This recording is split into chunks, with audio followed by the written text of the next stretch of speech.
Hello everyone, Christina here. Welcome back for day 3 of Mail Art Month. I'm using the Pop Heart dies from Concord & Ninth that just came out. I thought these would be really cute to create a shaker card. So I picked out 4 colors of cardstock. I've got Grapefruit, Nectar, Honeysuckle, and Pink Lemonade. I picked these colors because they match the little mix of sequin shaker bits that I've picked for my shaker card. So I'm starting out with an adhesive sheet from Altenew. I've cut it to be slightly larger than an A2 card front, and I'm going to be adhering these strips of cardstock right across this adhesive sheet. Now, I did consider putting the adhesive sheet onto a separate piece of paper, but then I realized that the backing paper on those adhesive sheets is quite sturdy. So I thought, you know what, why waste paper or waste the backing on the adhesive sheet? So I just kept it intact, and I'm adhering these directly onto that adhesive sheet. So these cardstock strips are cut to 3/4 of an inch wide, and I got, it didn't go on there evenly, but evenly enough.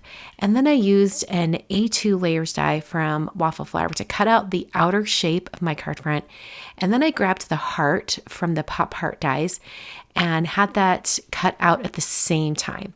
So I ran through the A2 rectangle shape and the heart through my die cutting machine together, and everything cut beautifully. And this is going to be that shaker window for my card. So for the greeting inside the heart, I thought I would have it say "Love ya." It's the greeting from the die set that actually fits inside the heart. The other one, I think it's like hugs and kisses or hugs and something. It doesn't fit in the heart. The only one that fits inside of the heart is the "Love ya." So I set aside all those pieces, and I just cut it out of the heart itself as well, so that when it comes to adhering it later, I'll have a little bit of assistance in getting the placement just right. That'll make more sense when we get to that point. I cut out a little piece of clear acetate to put on the inside of my shaker window. And then I used some liquid glue, put a little line of glue around the edge of that heart window, and then put that acetate right down. And this is going to create the front kind of wall of my shaker. So after that was finished, then I'm going to go on and make some double kind of thickness foam tape. So I'm taking a long strip of foam tape and doubling it back on itself and sticking it to itself so that it is nice and thick. I find that shaker bits and sequins and things that you put inside a shaker card, they move a whole lot more freely if you have 2 layers of foam tape. So this is just my best method for doing this quickly.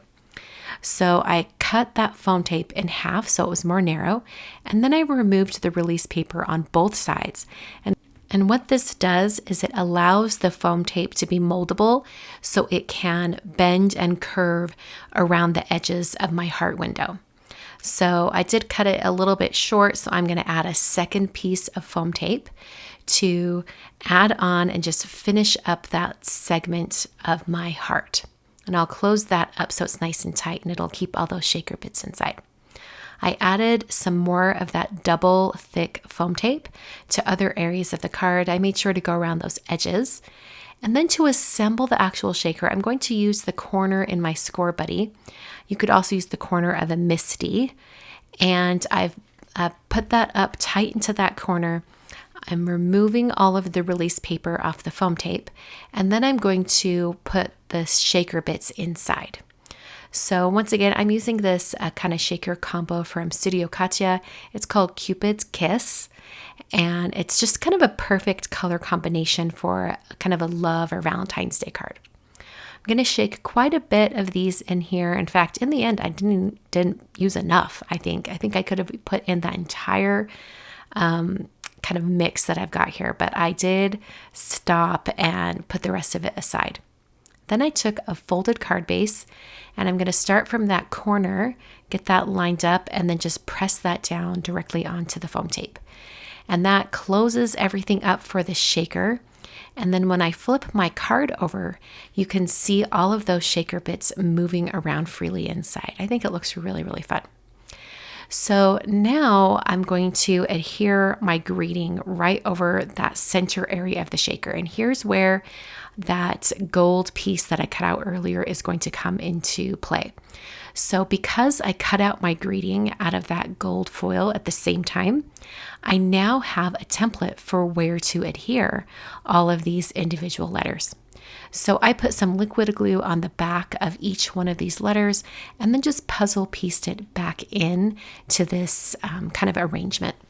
This is a really great tip if you have individual letters that you need to adhere.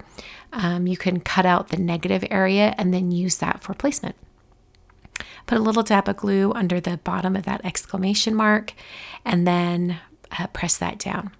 Then I very carefully removed that outer shape, making sure that I pressed down each one of those letters to make sure that they weren't peeling up with that shape. And sure enough, it worked out great. At this point, I thought, you know what? I feel like it needs a gold border around the outside of the heart. And excuse me, that gold cardstock that I used earlier, it has the impression from the die on it. And so I used that impression just where it was pressed into the cardstock as a guide for cutting out a little frame. I wasn't sure if this would look nice or not because I am kind of freehand cutting it. But, I thought, I'm going to try it and see what it looks like. And it actually looked really great. So I decided to go ahead and use it. So I'm going to adhere it to the card with some of that same liquid glue, putting a little tiny thin strip of glue right along that edge. And then I'll place that gold border right on top. And I did put a paperweight on top to hold that down, just to make sure that all areas of that really skinny border stayed adhered to my card. So that is the finished card. I'm going to move on and work on a matching envelope. Because this is a shaker card, so it's pretty thick, I've chosen an A6 envelope. An A6 envelope is just slightly larger than the usual A2. This is an A2 sized card, but it was a little too tight in an A2 envelope. So I'm going to make sure it's not too thick for regular postage. I'm just using this postage stamp shaped templates or whatever it's called. I'll have it linked down below in the supplies, but basically it's a way to test the thickness for your card to make sure that it can still go through regular first class post. So I've got my white envelope here and I've picked out 4 ink cubes that are the same colors of the cardstock I used on the card. I'm swiping them from the left edge of the envelope, and I realized at about this point that, for one thing, my grapefruit ink pad was very dry, and also you can see there's that little edge right there from the envelope, and it's just where the fold is. So I decided to restart the envelope, and in order to solve that issue, I put a piece of thick cardstock inside the envelope just to kind of flatten out that area, and it worked really well.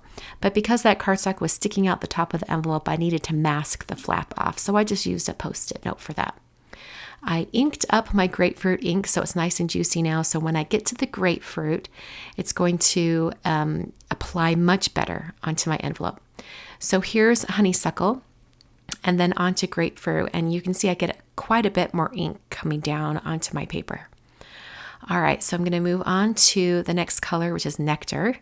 I love Nectar. It's one of my most favorite colors that Concord and Ninth added to their line this last year. And then I'm ending with Pink Lemonade, and I'll rotate this envelope so that I can have it kind of hanging off the onto my scratch paper that's beneath it. So I'm just doing a really, really simple color application with these ink cubes onto my envelope. And that's essentially all of the decorating I did to the envelope besides adding Deborah's name. So I picked out some postage stamps, definitely a little bit of overkill on the postage. It does weigh more than 1 ounce, so it did need additional postage, but I don't think it needed quite this much. But you guys know me. I like to just put pretty stamps on envelopes, make sure it looks real cute. And most of the time it is much too much postage. So I penciled on Deborah's name, and then I'm going to paint her name with some gold paint from Yuli Watercolors. I'm just using a size 2 watercolor brush for this, and I really wanted to mimic the style of the letters that are on the card. So that die cut greeting that says love ya, I wanted these letters to look similar to that style. So I painted this on, and then I used a black pen. Unfortunately, this pen is discontinued. It's no longer sold, but it's basically a black gel pen. And I put on her address. Special note, big thanks to Deborah for allowing me to use her address. This address is used with permission. I'm not putting her address on blast without her knowing, and I'm excited to get this in the mail. So in order to kind of protect all of that ink and also that shimmery paint, I did, after I was done here, take my envelope and spray it with an acrylic coating. I put some paper over the postage stamp so those would not receive the same coating, and then I sprayed it and let it dry. This is after I sprayed it, and you can see that it didn't alter any of the envelope. It really minimizes any of that gold shimmer kind of transferring. I tested it with my fingertips and it worked out great.